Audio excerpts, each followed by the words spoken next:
Hello and welcome to another edition of ALN Thursday at 3. My name is Mike Bordenaro. I'm the Executive Director of the Asset Leadership Network, and today I am in New Orleans. I am meeting with Kyle Wedberg, our representative at the Government Finance Officers Association, who's down here, and we're going to have a really fun conversation with Paul Daoust, the founder and managing director of Scio Asset Management. He's got a great history of asset management and is really passionate about helping leaders make more informed and better decisions.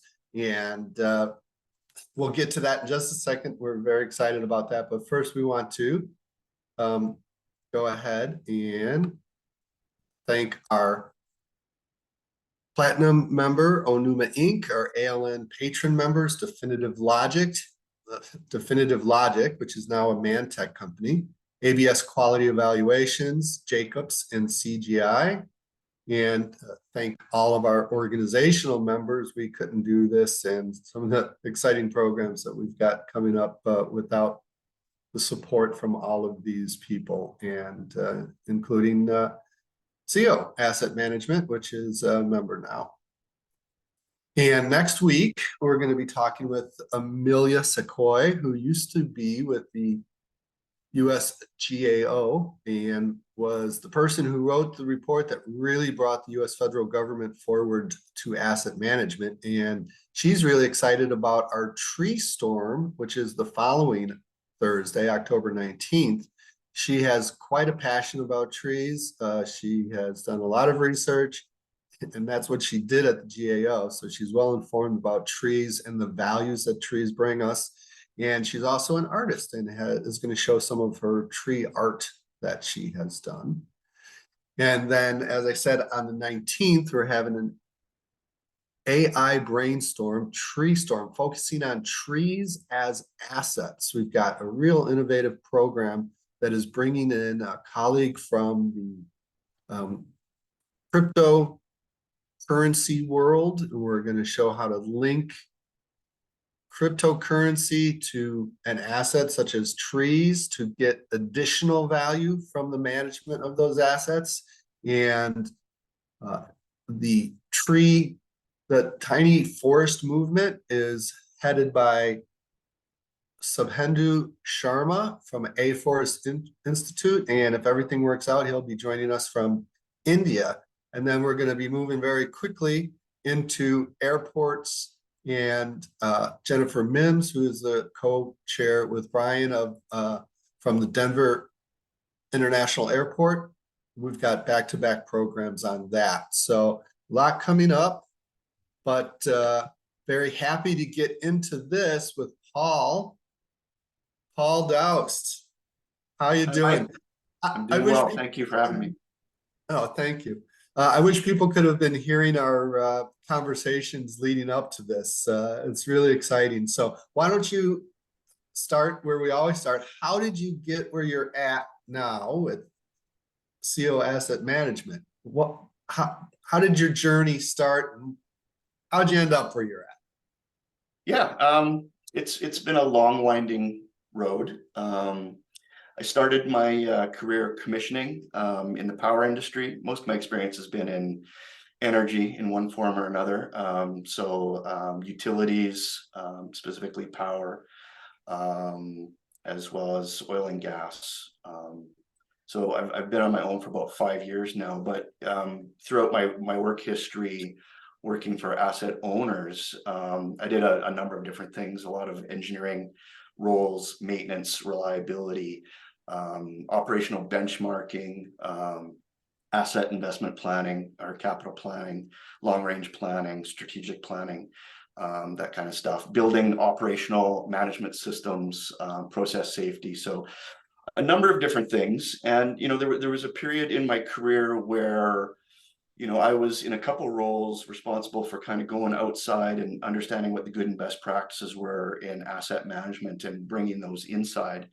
And, I was a bit maybe I was a bit naive, I guess, but I struggled when I faced resistance, both kind of active and passive resistance, in bringing these practices in that, to the outside world and many, I guess, practitioners, these were obviously the practices and the business processes that were the highest value. But for my organization, which, I kind of describe as, good, not great, they had some good, bad, and ugly, like a lot of organizations do, not a bad organization at all, but not a great organization, right? So they're kind of my model of mediocrity. I worked there for about 20 years. And so and being in a central role, I was really able to kind of see the challenges that my operational leaders were faced with. So when I met that resistance, I started asking, well, what's going on here? Like, why won't we do these, do the things that are necessary for, maybe greater value delivery? And so I just kept asking why. And I started watching the leaders and how they, the problems that they faced, but more importantly, how they behaved, how they acted, how they, directed the organization. And it wasn't always, in the ways necessarily that I thought, yielded the best value. I would say it's probably yielded reasonable short-term value, but maybe not the best long-term, or certainly not maximum value. And I know this because of my operational benchmarking. I knew exactly what our performance was, which was, average, right? And myself and a few others thought we should be better. But another interesting thing happened is I started watching my, being an engineer, I've challenged myself, looking at how my leadership was acting, and not being sure that was the best behavior. But then I started watching my practitioner colleagues, and I'm like, well, they're not acting necessarily in the best interests of maximizing value delivery either, because they would want to push value down the road a lot of times, right? So basically, I kind of concluded that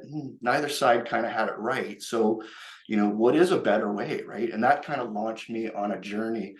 About the same time, I discovered kind of a path of decision making. So, in asset management, the definition is the coordinated activities of the organization to create value from its assets, or something like that, right? Very And, good. keying on the word activities, I simplify it. I think it holds, but there's only two types. There's transactions, there's tasks that need to be done. And that's where the organization is very efficient in getting those done to high quality and with capable people and supported by technology and all that. And that's where we spend a lion's share of our time and effort and money. And look, there's value to be won and lost through that, but there's the other type of activity that I believe now there's way more value at stake at the end of the day, or certainly throughout the life cycle, and that's the decisions, right? But very often we don't take a mechanistic view of decision making. We hear all the time, data informs decisions, right? But I've learned to listen very carefully what happens when that statement's made. And usually, inevitably, the conversation drifts to data and analytics, right? The information management. I'm like, well, fine, but you mentioned a decision, right? What's the decision look like? So it wasn't until I started watching the operations of my leadership and how they made decisions that I had my big eureka moments, like, oh, wow, like our decision making is not very mechanistic. It's, data informs decisions, sure, but the decision is very often, it's not present. You can't really see what it looks and feels like. Like, sure, we know leaders make decisions, but and the thing that changed my thinking is I listened to Douglas Hubbard from Hubbard Decision Research at a conference, and he said something to the effect of, the most important decision you will make is how you will make your decisions. And, I kind of wondered what kind of platitude was that. So I was a bit skeptical, but of course he went on to explain what he meant. And I'm like, oh my gosh, that's the key.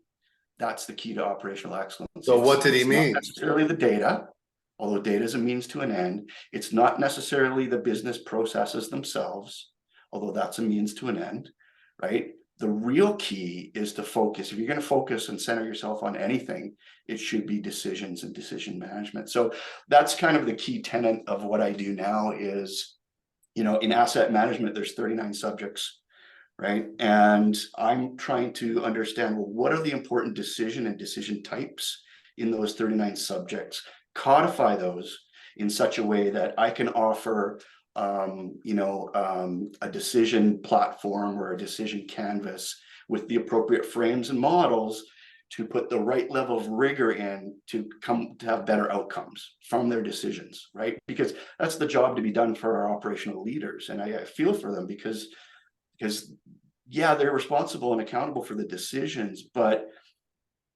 the way we go about it as practitioners and leaders could use a little bit more formalization in the mechanistic process of decision making. So that's what I'm trying to offer now. And in our previous conversation, you talked about your association, the decision making association, which is what? Society of Decision Professionals, yeah, SDP. Yeah, so I've become trying to be an active member in that community. I was also on the board of directors of PMAC, the Asset Management Association of Canada, for 6 years. And during that time, I got the chance to talk to a lot of different people all across the large country that is Canada, where I reside, and in lots of different sectors. And that's where I kind of tested my individual experience against others, right? And what I found was a lot of us personally, individually, and as part of organizations, we all have similar challenges, right? So that's where I kind of learned that we all want to believe that we're special and unique, but I think the truth is that we're unique but not special, right? Meaning we're not special in terms of asset management. It applies to all of us, right? The fundamentals are universal, right? So you're 80% not special, but each organization is in its own unique geography, its market, its own communities, its own employees, its own culture, right? So you can't ignore the uniqueness part, but it's not the biggest part, but it is just as important to make sure that you take that 80% of not special in terms of asset management, but weave in those unique parts for the specific value drivers that are going to make sense for that organization. And then I think you've got something really powerful. Excellent. And where have you seen that implemented successfully? Can you share any successes So over? that's a really good question. That's a really good question. And I look high and low for exemplars, and we see pockets of excellence. We see pockets of mediocrity, sometimes less than that. I don't know. I'm hard pressed to say and point to any organization that's really put it all together. And the reason why I say that is because, and I'm thinking of, I do have a couple kind of exemplars in my head, but even those ones. So there's a curve. If you look it up, the McKinsey power curve. I don't know if you've ever seen that, but I've come across that curve twice. One is how McKinsey presents it, and also in the operational benchmarking. But the interesting thing here is that it's basically your value from your operations. It can use different units, but basically the top performers, they've figured out a lot of stuff. But interesting thing about them is they already believe in continuous improvement and innovation. So even though they've achieved kind of high performing status, they're constantly raising the bar, which raises the bar for everybody else. So if you think of that as continuum from the great organizations to the poor organizations, a lot of them fall in the middle, right? By definition, right? Let me go to the other end of it. If you're in the fourth quartile performer, chances are, you might not be around, right? You might get acquired, you might go bankrupt, or whatever. So sometimes not all the participants in that fourth quarter stay there. But one of the interesting things is usually in those organizations, asset management is not their primary problem. They've got a severe market issue. They've got leadership and cultural challenges. other stuff that's going on where they got to solve those things before asset management should even be a priority for them, I would argue. But a lot of what I do kind of targets that middle, second and third quartile performers who they're doing all right. You know, they might be profitable. Many of them are actually, almost all of them are, certainly in industrial sectors. And, you know, even in service organizations and you know, municipalities and publicly owned, where profit isn't necessarily the big business driver. Yeah. That cost of service is okay, but it could be a lot better. And it's those organizations who aren't necessarily committed to doing the things that it takes to try to get into that top quartile or top decile. And really that's the kind of crowd I'm trying to support. The ones who, you know, I like to say courageous leaders in progressive organizations, the ones who really want to break free from that gravity suck that is mediocrity, because it is a suck to the center, right? I really think that. So the ones that are poor, you either come to the middle or you fall at the other end. And of course the competitives, you know, there's people trying to leapfrog over each other, which is pulling those top ones down. But really, there is a few that are at the top, but you know, I don't want to go into detail, but even those ones, it's been when talking to those organizations, even they will comment about, well, even they've got some inefficiencies and ineffectiveness that they're trying to route out. The difference is they're willing to do something about it. Yeah, ISO 55001 ends with continual improvement. So even if you've done the best you've ever done and are certified as doing so, in order to be certified, you've got to say what you're going to do in 3 years to be even better. And I've used that as the distinguisher now. I used to start at the beginning where it's a mission-focused organization, and that would be a really helpful thing to do. But now it's, are you dedicated to continual improvement? Because then we can talk. If you're not, you know, interested in continual improvement, then right. And if it's not just lip service, right? So yeah, I mean, there's continuous improvement. There's also true innovation, which, you know, you can kind of leapfrog, because sometimes, you know, marginal continuous improvement. I like to think in terms of quality of practices. I like to think of good, better, and best. Nobody aims for less than good practice, right? Nobody's going to take the time to write down a policy or a procedure or business process or standard that's less than a good practice, right? Now, we might, as organizations, struggle to strive to meet even that standard consistently across the organization. Sure. But, you know, I think it's a healthy conversation, and I wish there were more of them to really even acknowledge, like, what's the difference between good, better, and best practice?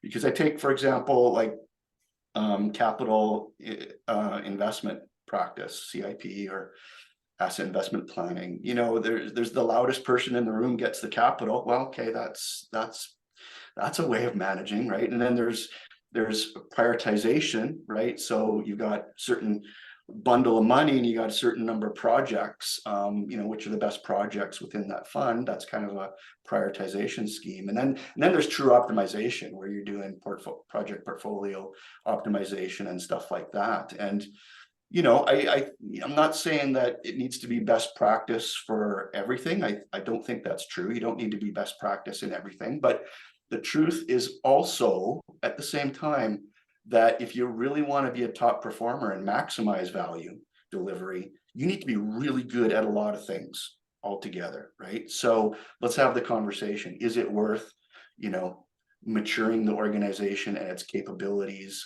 And, you know, sometimes, you know, as I mentioned, you don't gradually improve your capital planning to get to that true optimization. You actually have to stop what you're doing in terms of a prioritization scheme and choose to switch to a true optimization scheme, right? And that's the point I'm trying to make. And so, you know, sometimes it pays, you know, to just leapfrog to best practice. Not all the time, but, you know, the truth is we're spending time, effort, money, of all of our precious resources on the practice as is. And sometimes the best practice isn't any more effort or time or money, right? So we are dealing with standards, right? ISO 55000 is a standard, and standard as an adjective is normal or average. But Yeah, you're talking about standard as the noun, a level of quality or attainment, and setting your goal for the noun to be the best. well, it depends what the business challenge is, right? So first of all, I do believe that every asset owning organization owes its stakeholders a low cost of service at acceptable risk. No matter what your ownership style, what sector you're in, that for me is universal. So I think that by itself, you know, should lead you to want to deliver more value with the fewest resources possible, right? That's the logical conclusion. That doesn't mean you need to be the absolute best, because there's trade-offs as well, right? But don't let the perception of diminishing returns stop you, because I've seen that before, and I'm like, well, wait a minute, your performance is decidedly, you are so far away from true optimization and true maximum value delivery that you're nowhere near close to diminishing returns. Sorry, right? So listen, but where were you going with that question, Mike? Well, just the idea that you're talking about mediocrity, and I was thinking in terms Yeah, of, we're dealing with standards. Standards is, on one level of definition as the adjective yeah, is normal, average. right. And so as an organization, we're trying to help everyone to at least establish the normalness of what ISO 55000 or any other asset management Yes. governance system establishes. Yeah. And So then, I think there's two ways to look at that. Number one, you know, asset management as an asset management system, fully supportive of that, because, you know, I think asset management still unfortunately has an identity problem, in that if you talk to 10 people and ask them what's asset management mean to them and their organization, you get 10 different answers, right? And a friend of mine likes to joke with, you know, that the least mature of those organizations, asset management means fix my maintenance, right?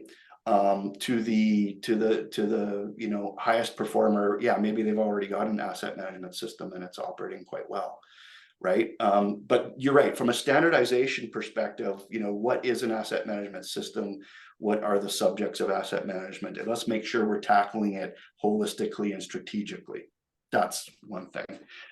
So I got all the time in the world for that. So that's to kind of get to understand it as a broad emerging discipline and profession. Absolutely. In terms of the quality, though, you know, I think that's a function of the business, of the context of the organization. What's the business challenge, right?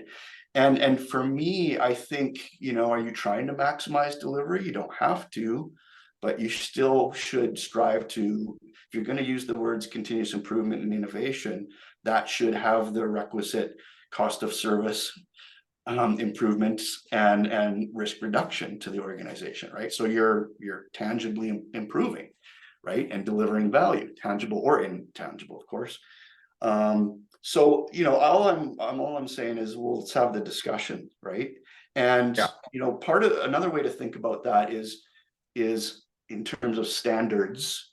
The noun, are a lot of standards they have to be written in a way as, well, here's the minimum requirements, right?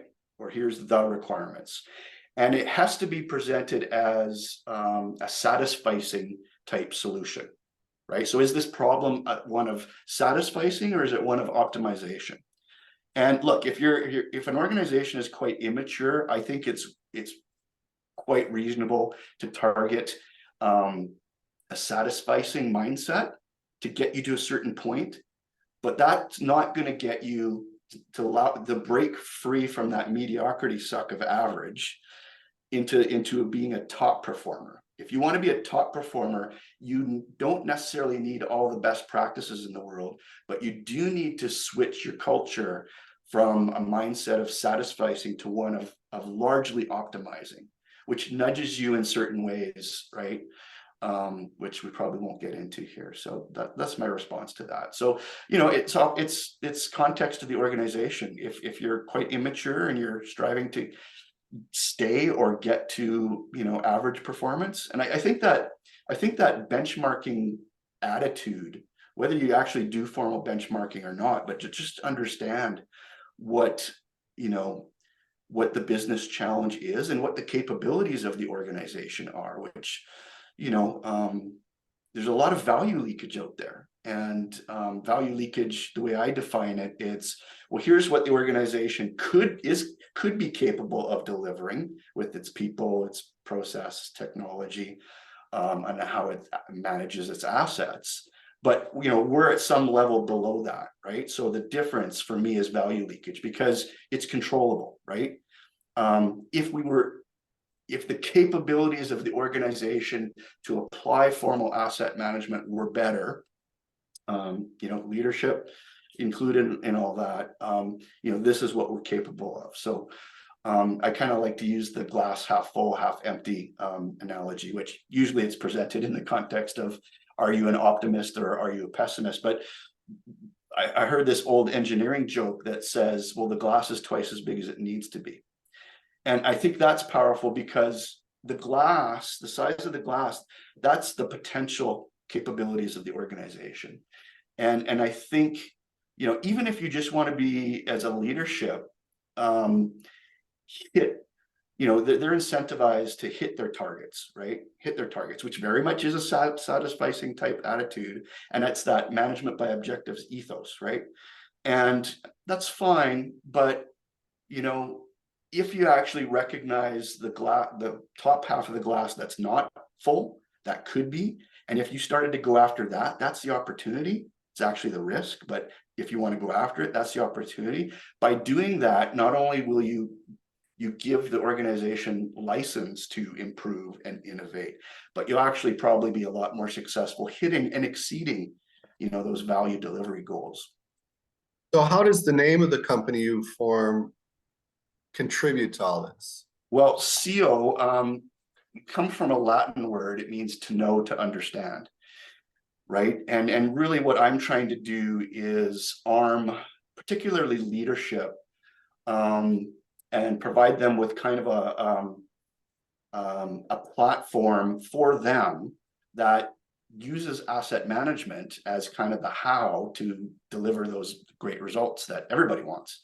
You know, everybody in the organization wants great results. The leaders, the stakeholders, the employees, you know, everybody wants the great results. We just don't necessarily agree on what it takes to earn them. So I'm trying to present through Scio a platform to allow leaders to kind of better manage, lead, and govern their organizations, right? So it's a framework, right? It's an asset management system framework of sorts. But I've chosen to offer it in a form that's a little bit different than a lot of my asset management professional colleagues would, in terms of tailoring it for leaders and leadership, and particularly for decision management and more better decisions as the key. So, you know, through my consulting, through, you know, training and coaching, and the solutions that are in development, that's what I'm trying to do. Excellent. And then the octopus, I just love. It's an adorable logo. Yeah. And it doesn't take much to make the connection to, you're grabbing at a lot of things. You gotta focus and make the decisions on the right things to be grabbing at. I mean, look, there are a lot of particularly software solutions, you know, picks a piece of, you know, consulting too, for that matter. I think a tiny sliver of asset management says, yeah, we're offering asset management, and ISO 55000. I'm like, yeah, okay, you're doing a piece of maintenance, which is one of 39 subjects, right? Which is fine, but I am trying to do the whole thing, like the whole asset management system, which is a lot. And so it's complex adaptive system, hence the 8 arms of the octopus, right? Yes. And the cool thing about octopus, I've actually, thanks for the compliment. I've received a lot of compliments on that logo, and I just love it. But you know, octopi or octopuses, not sure which one's right, but they're very intelligent.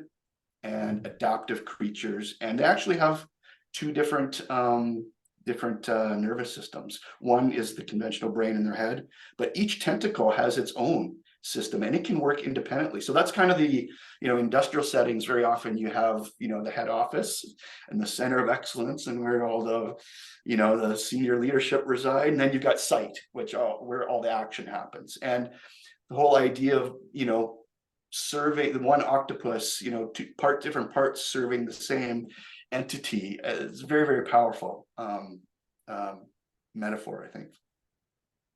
Well, thank you so much for joining us today, and thank you for joining the Asset Leadership Network. Thank you to all of our audience. I just see now that Melanie Brown has her hand up. Melanie, if you would like to enter a question into the chat, if you just accidentally put your hand up, that's okay.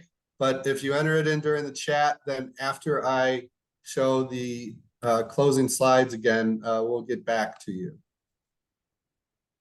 And we want to thank Paul for what he's bringing, and we'll just go in reverse order. So coming up, we've got